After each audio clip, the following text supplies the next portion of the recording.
우리는 새해를 시작하며 참 많은 결단 그리고 결심을 하였습니다. 신앙적인 결단, 또 개인적 목표에 대한 결단, 또는 공동체적인 결단을 했습니다. 새해는 큐티 매일매일 해야지라는 결단으로부터 시작을 해서 새해는 매일 성경 읽어야지, 새해는 자격증 공부해야지, 새해는 꼭 운동해야지, 새해는 아이들과 더 많은 시간 함께 보내야지.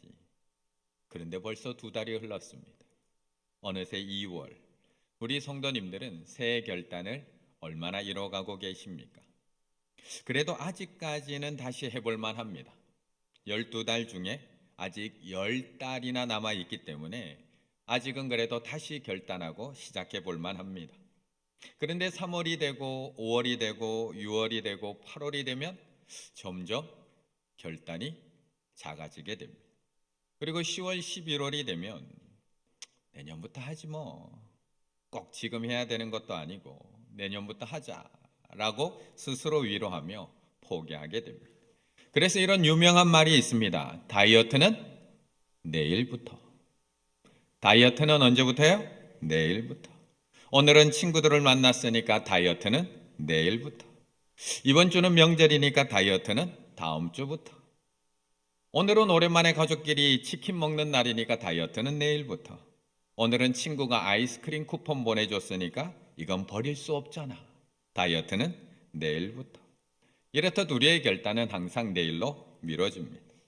그런데 이런 저의 모습을 보면서 20년 전에 읽었던 책 제목이 늘 생각이 납니다. 바보들은 항상 결심만 한다. 바보들은 항상 결심만 한다. 물론 이 책에서는 결심만 하고 실행하지 못하는 사람을 바보라고 부르지는 않습니다. 그런데 오늘도 결심만 하고 실행하지 못하는 나의 모습을 볼 때마다 이상하게 이 책 제목이 항상 떠오르게 됩니다. 이 책에서는 변화를 위한 3가지 중요한 능력이 있다라고 이야기를 합니다. 강한 신념, 강한 품성, 강한 행동이라고 이야기합니다. 강한 신념, 강한 품성, 강한 행동. 변화는 저절로 이루어지는 것이 아니라는 겁니다. 편안하려고 하는 기본적인 인간의 성향, 변화하지 않으려고 하는 기본적인 성향, 부정적이고 변화를 싫어하는 그런 내면적인 저항, 외면적인 저항 때문에 그거보다 더, 저항보다 더 강한 심령, 저항보다 더 강한 품성, 저항보다 더 강한 행동이 있기 전까지는 나의 모습을 바꿀 수 없다라고 이야기하고 있는 겁니다. 그 책에서는 이렇게 이야기합니다. 변화의 긴박성이나 그 에너지가 행동의 변화를 이끌 정도로 강하지 않은 것인지 모르겠다. 우리가 매일 결단하고 이루지 못하는 것이 그것을 변화를 이룰 만큼 강하지 못해서 변화가 일어나지 않은 것인지도 모른다. 그래서 당신이 현상에 머무르며 새로운 단계로 도약하지 못하고 새로운 생활 방식이나 업무 방식을 찾지 못하는 것일 수도 있다.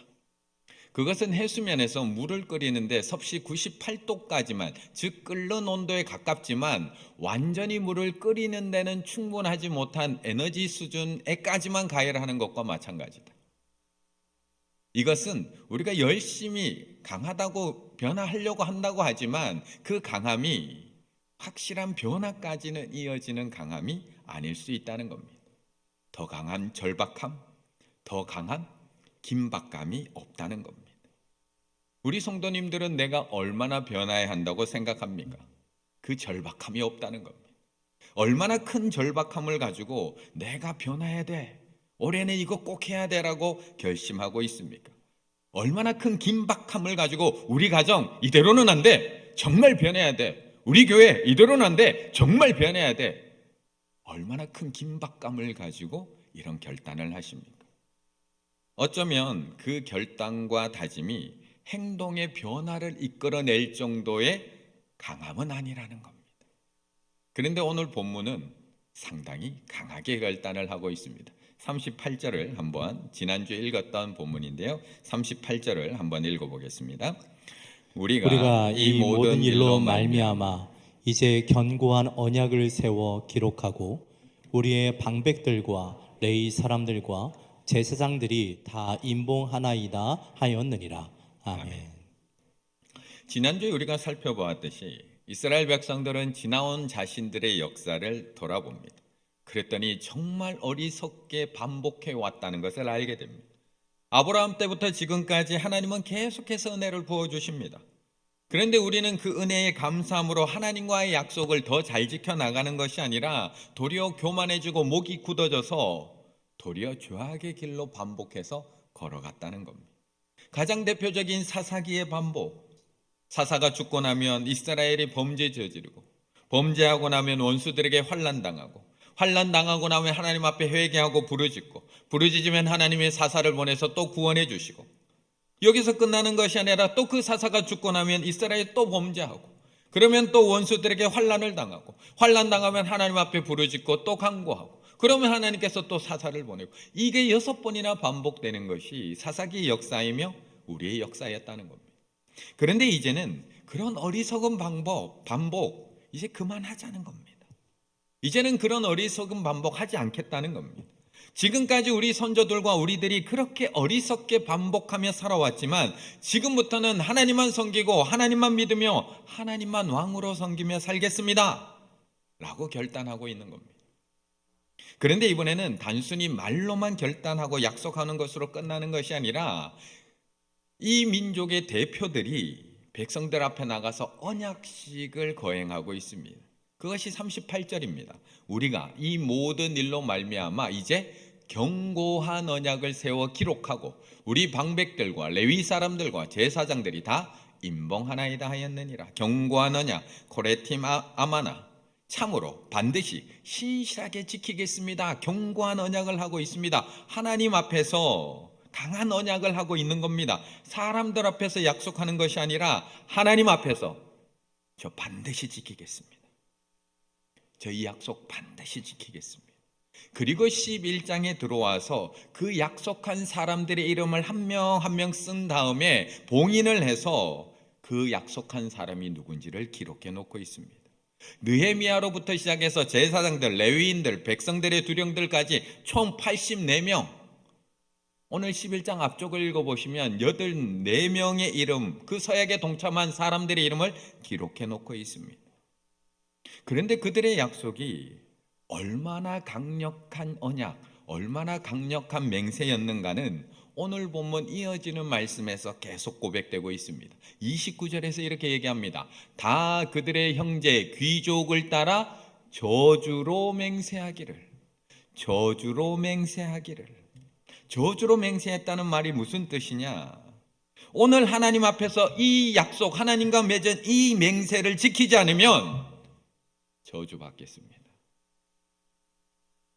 오늘 하나님 앞에 약속한 이 약속 지키지 못하면 저 저주받겠습니다. 하나님, 제가 하나님 앞에서 오늘 한 이 약속하고 소명한 이 맹세 지키지 않는 날에는 제가 스스로 저주 안으로 들어가겠습니다. 원어는 바로 이 뜻입니다. 저주받겠다고 맹세하고 있는 겁니다. 그런데 이 저주의 약속은 창세기 15장에 보면 하나님께서 아브라함에게 하셨던 횃불 언약과 똑같은 약속입니다. 하나님께서 아브라함에게 나타나셔서 횃불로 언약을 맺어 주십니다. 그때 3년 된 암소, 3년 된 암염소, 3년 된 숫양을 잡아 둘로 쪼개서 그것을 마주보게 하고 하나님이 아브라함과 약속합니다. 너의 자손을 하늘의 별과 바다의 모래와 같이 해주겠다고 약속합니다. 그리고는 하나님께서 그 쪼개진 짐승 사이로 그 횃불이 지나갑니다. 그런데 이 언약 형식이 바로 약속을 어기는 자가 바로 이 짐승처럼 쪼개져서 죽겠다라는 의미를 가지고 있는 약속이었다는 겁니다. 하나님이 내가 이 약속을 지키지 않으면 내가 이렇게 쪼개어질 거야, 죽을 거야 라고 아브라함에 맹세해 주신 겁니다. 그것이 횃불 언약입니다. 그런데 오늘 이스라엘 백성들이 이 견고한 언약, 저주의 맹세까지 하고 있는 겁니다. 얼마나 강하게 결단하고 있는지 모릅니다. 그런데 이 결심 얼마나 갈까요? 우리도 매년 결심해 보지만 과연 얼마나 가고 있나요? 물론 이렇게 저주의 맹세까지는 한 것이 아니지만 내가 이번에도 안 지키면 이번에는 꼭 지키겠습니다. 우리가 하나님 앞에 매년 약속하고 있지만 정말 잘 지킬 수 있을까? 30절의 말씀 같이 읽어보겠습니다. 30절입니다. 우리의 딸들을 이 땅 백성에게 주지 아니하고 우리의 아들들을 위하여 그들의 딸들을 데려오지 아니하며. 아멘. 사실 우리의 결심이 부족한 적은 없습니다. 결단을 안 했던 적도 없습니다. 그런데 우리는 제가 처음에 소개드린 그 책의 제목처럼 늘 결심만 합니다. 그리고 또 실패를 경험하고 또 좌절을 반복합니다. 그러다 보니까 어느새 학습된 좌절감, 학습된 무기력에 빠져들게 됩니다. 아이, 결심하면 뭐하나? 또 안 지킬 건데. 새 하나님께 드리는 약속? 아, 이거 체크하면 뭐해? 또 어차피 안 지킬 텐데. 학습된 무기력에 빠집니다. 그런데 제가 저의 책에도 적어 놓았듯이 어쩌면 이런 실패는 나의 의지가 부족하다기보다는 목표 설정이 잘못된 것일 수도 있습니다. 그냥 두리뭉실한 목표, 거대한 목표만 세워놓고 실제로 내가 실천할 수 있는 작은 목표들은 설정해 놓지 않기 때문일 수도 있습니다. 올해는 살 뺄 거야. 40년째 똑같은 목표를 세우고 살아가고 있습니다. 매일 10분 걸을 거야. 매일 아침은 샐러드로 먹을 거야. 간식과 탄산음료는 끊을 거야. 와 같은 실천 가능한 구체적인 목표는 세우지 않는다는 겁니다. 올해는 꼭 큐티할 거야 라는 목표만 세우지 아침에 일어나자마자 난 꼭 말씀 한 장 읽고 출근할 거야. 책상에 앉으면 나는 말씀부터 읽고 업무에 들어갈 거야 라는 실천 가능한 작은 목표는 없다라는 것입니다. 목표를 세우고 그 목표를 달성하려면 지금까지 당신이 옳다고 믿었던 그 방식을 바꿔야 합니다.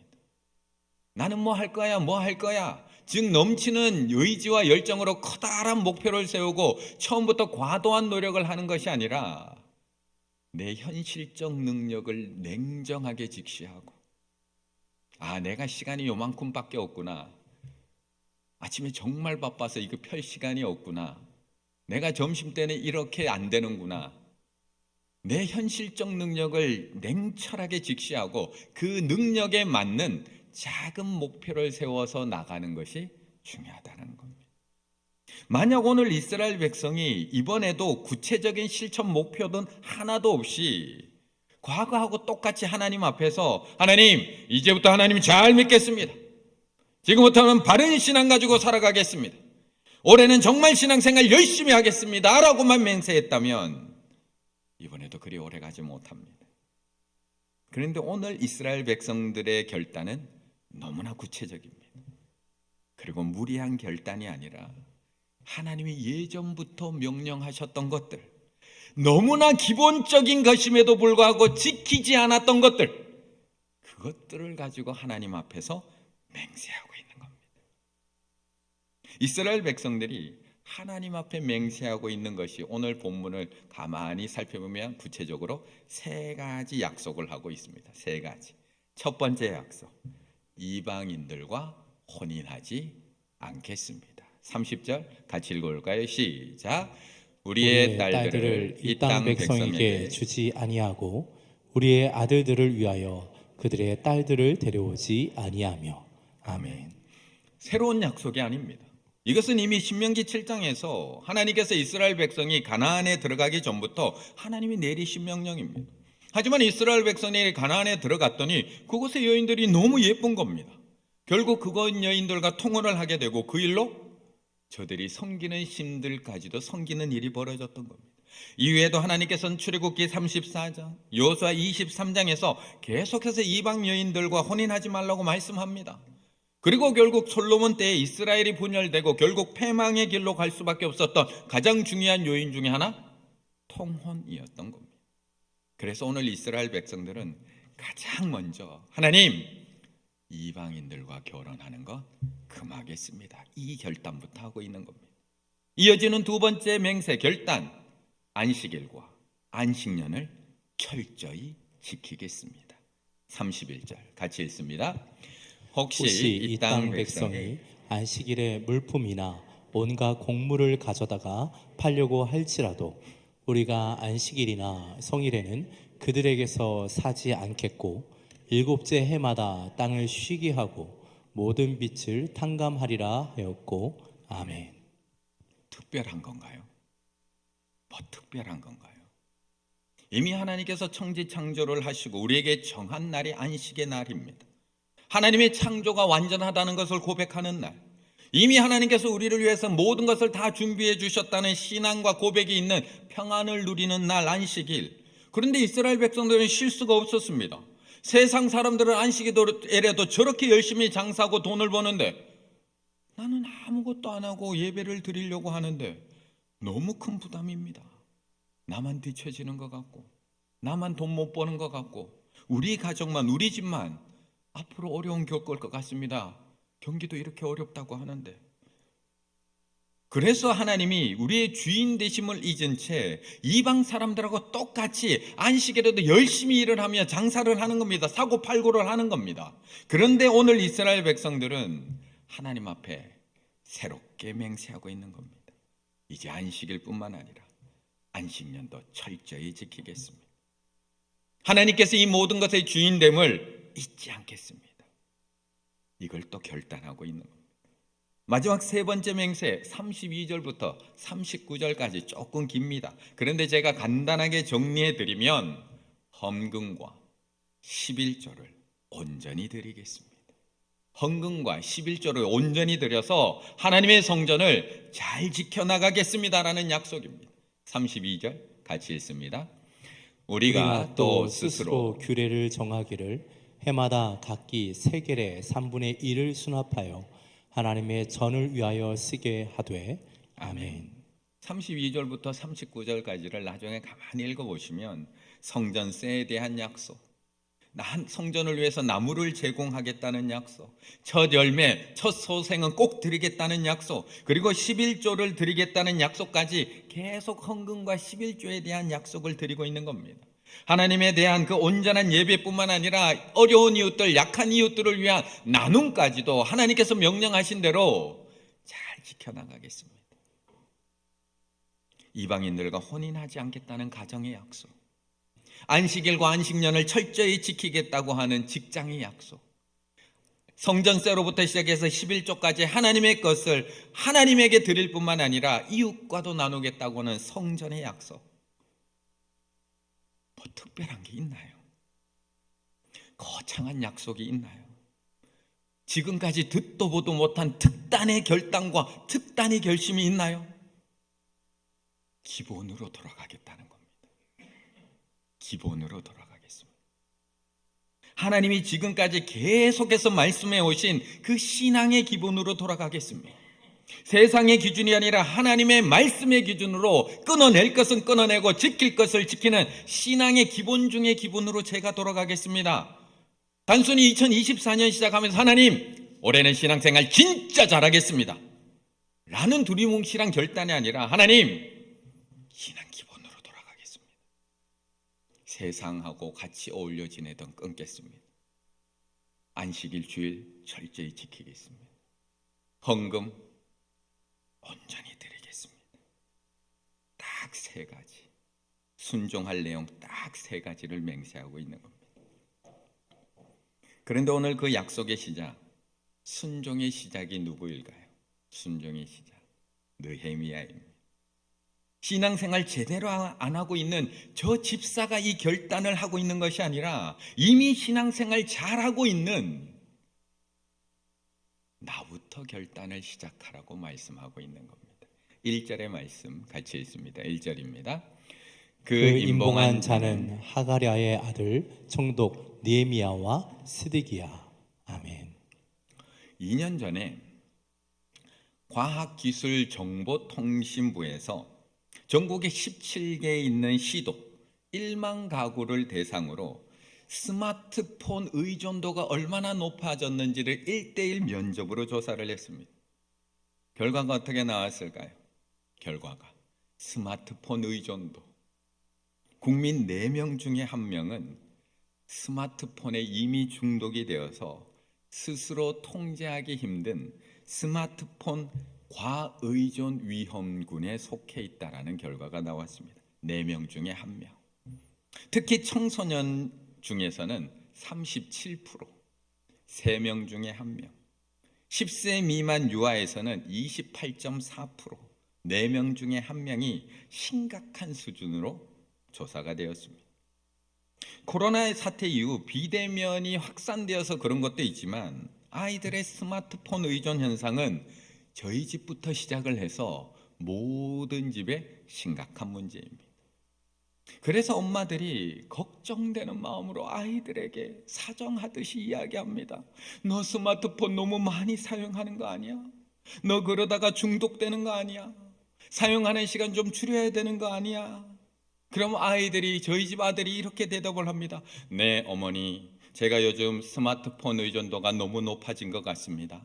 오늘부터는 하루 1시간만 사용하겠습니다. 네, 아버지, 제가 요즘 스트레스가 너무 심해서 스마트폰 사용을 너무 많이 했던 것 같습니다. 오늘부터는 폰을 사용하지 않겠습니다. 라고 대답하는 친구는 한 명도 없습니다. 절대 이렇게 대답하지 않습니다. 에이, 나는 아니에요. 에이, 나는 그 정도로 사용하지는 않아. 엄마, 아빠, 친구들 사용하는 거 한번 보세요. 친구들은 스크린 타임도 없어요. 친구들은 하루 종일 스마트폰. 걱정하지 마세요. 나는 아니에요. 친구들은 마음대로 쓰는데 나는 왜 통조받아야 돼요? 청소년 중에 37%가 심각한 위험 수준임에도 불구하고 아이들한테 얘기했을 때 인정하는 아이들 아무도 없습니다. 모두 나는 아니라고 이야기합니다. 아니에요. 나 그 정도로 사용하지 않아요. 그런데 우리들은 아닐까? 아이들만 아니라고 인정하지 않는 걸까요? 우리도 정말 인정하지 않습니다. 에이, 나는 아니에요. 에이, 나는 이스라엘 백성들처럼 저렇게 신앙생활 하지 않아요. 에이, 다른 교인들은 몰라도 나는 아니에요. 에이, 내가 완벽하지는 않아도 그래도 내가 얼마나 안식일을 잘 지키, 내가 얼마나 헌금 생활 잘하는데 나는 아닙니다, 하나님. 그렇다면 오늘 느헤미야는 여기에 서명할 필요가 없습니다.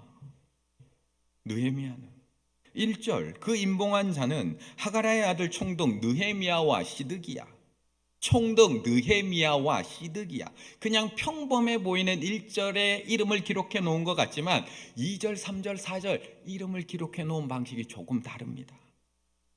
느헤미야와 시드기야. 와우, 와우. 그리고라는 접속사가 붙어 있습니다. 2절부터는 접속사가 없습니다. 다 콤마로 쉼표로 넘어가고 있습니다. 쉼표로 82명이 기록되어 있고요. 1절만 느헤미야와 시드기야. 그 이유는 느헤미야와 시드기야는 뒤에 나오는 사람들과 다른 구별된 사람이라는 겁니다. 2절부터 8절까지는 제사장, 9절부터 13절까지는 레위, 14절부터 27절까지는 백성들의 두령들입니다. 그런데 그 제일 앞에 느헤미야와 시드기야의 서명으로 시작이 됩니다. 이 두 명은 종교적 지도자들이 아니라 정치적 지도자들입니다. 우리는 시드기야에 대해서는 잘 모른다고 해도 느헤미야에 대해서는 너무나 잘 알고 있습니다. 느헤미야가 굳이 이런 신앙의 맹세가 필요한 사람일까요? 굳이. 그는 무너진 예루살렘 성벽 재건을 위해서 수상궁에서 울며 기도했던 사람입니다. 자신의 평안한 삶을 던져놓고 예루살렘으로 한 걸음에 뛰어왔던 사람입니다. 예루살렘에 도착을 해서도 총독의 특권을 누렸던 것이 아니라 이스라엘 백성들을 위해서 자신의 봉급도 받지 않고 일했던 사람입니다. 그런데 무슨 11조요? 다 드렸는데, 자신의 권리를 다 포기한 사람인데 밤마다 성벽을 나가서 돌아보고 적재적소에 사람을 세우고 솔선수범했던 지도자였습니다. 백성들이 두려워 떨고 낙심되어 있을 때는 용기를 불어넣어 주었던 지도자, 성벽 재건뿐만 아니라 영적 재건을 위해서 가장 앞장섰던 지도자. 성벽을 다시 재건한 후에 8장부터는 그의 이름이 나오지도 않습니다. 영적 회복을 위해서 학자 겸 제사장 에스라를 앞에 세워놓고는 느헤미야 이름 등장하지 않습니다. 그들로 하여금, 백성들로 하여금 하나님의 말씀을 듣게 하고 읽게 하고 회개하게 만들어서 이스라엘 백성들의 믿음을 다시 일으켜 세웠던 지도자. 그런데 10장에서 등장하더니 그의 이름을 가장 앞에 서명하고 있습니다. 느헤미야와 시드기야. 이방인과 혼인하지 않겠습니다. 안식일과 안식년 철저히 지키겠습니다. 성전세와 헌금 11조 온전히 드려 성전을 지키겠습니다. 봉급도 받지 않고 일했던 그가 가장 먼저 결단하고 다짐하고 있는 겁니다. 우리는 너무 쉽게 이야기합니다. 요즘 교회 지도자들이 문제야.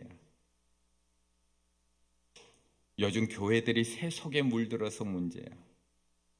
요즘 국민들을 다스리는 정치 지도자들이 문제야. 요즘 재벌들이 문제야. 여당이 문제야. 야당이 문제야. 그런데 오늘 느헤미야는 저들의 결단과 맹세를 촉구하고 있는 게 아닙니다. 신앙생활 똑바로 하세요. 다시 결단하세요라고 외치고 있는 게 아닙니다. 느헤미야와 시드기야부터 거기다 서명하고 있습니다. 나부터 다시 기본으로 돌아가겠습니다. 나부터 하나님 앞에 약속, 하나님께서 말씀하신 그 언약들, 그 명령들 다시 지키겠습니다. 결단하고 있습니다. 나부터 하나님 앞에서 새로워지겠습니다. 맹세하고 있는 겁니다. 사회나 조직에서 중요한 변화들은 소수의 헌신적인 사람들에 의해서 시작이 됩니다. 소수의 헌신적인 사람들에 의해서 시작이 됩니다. 그들은 시스템에 도전하고 나서는 사람들이거나 당장은 인기가 없더라도 소신을 굽히지 않는 사람들, 혹은 잠재해 있는 엄청난 에너지를 밖으로 끌어내어 실행에 옮기는 사람들이다. 그들은 공식적인 지원이나 자원의 뒷받침 없이 오랫동안 열심히 노력하는 사람들이다. 오늘도 하나님 앞에서 결단해야 될 사람이 누굴까요? 오늘도 하나님 앞에서 신앙의 기본으로 돌아가겠습니다. 신앙의 기본부터 잘 지키겠다고 약속하고 맹세할 사람이 누구일까요?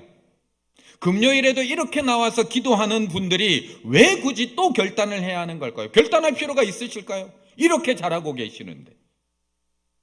지금 이 시간 세상 한가운데서 저들과 함께 즐기고 있는 저 사람들이 하나님 앞에 돌아와야 되는 것 아닐까요? 주일에도 안식을 누리지 못한 채 불안한 마음으로 예배 자리에 나오지 못하는 저 사람들이 하나님 앞에 결단해야 되는 것 아닐까요? 11조가 아까워서 헌금을 왜 드려야 하는지 몰라서 오늘도 온전한 헌금 생활을 하지 못하는 저들이 하나님 앞에서 다시 맹세하고 기본으로 돌아와야 되는 것 아닐까요? 그런데 오늘 본문은 그 시작이 바로 우리가 되어야 한다라고 말씀하고 있는 겁니다. 나는 잘하고 있으니까 나는 아니야가 아니라 아직도 나에게 남아있는 그 세상적 요소는 없을까? 내가 하나님 앞에 다 끊는다고 했지만 아직도 세상을 사랑해서 끊어내지 못하고 있는 것은 아닐까? 안식일을 잘 지키고 있다고 하지만 여전히 주일에도 불안해하면서 내 힘으로 뭔가 해보려고 하는 그 마음이 있는 것은 아닐까? 11조 생활을 하고 있지만 여전히 기쁜 마음으로 드리지 못하고 여전히 드릴 때마다 계산되면서 불편한 마음으로 드리고 있는 것은 없을까? 하나님 앞에 나를 다시 돌아봐야 한다는 겁니다. 그리고 나부터 구체적인 순종을 결단하고 시작해야 된다는 겁니다. 신앙의 결단, 다른 사람이 아니라 나부터 다시 시작해야 됩니다. 신앙의 구체적인 순종, 안 하는 저 사람들부터 해야 하는 것이 아니라 나부터 다시 기본으로 돌아가야 합니다. 오늘 그 시작의 자리에 이름을 적어놓은 느헤미야와 시드기야처럼 지금 잘하고 계십니다. 정말 잘하고 계십니다.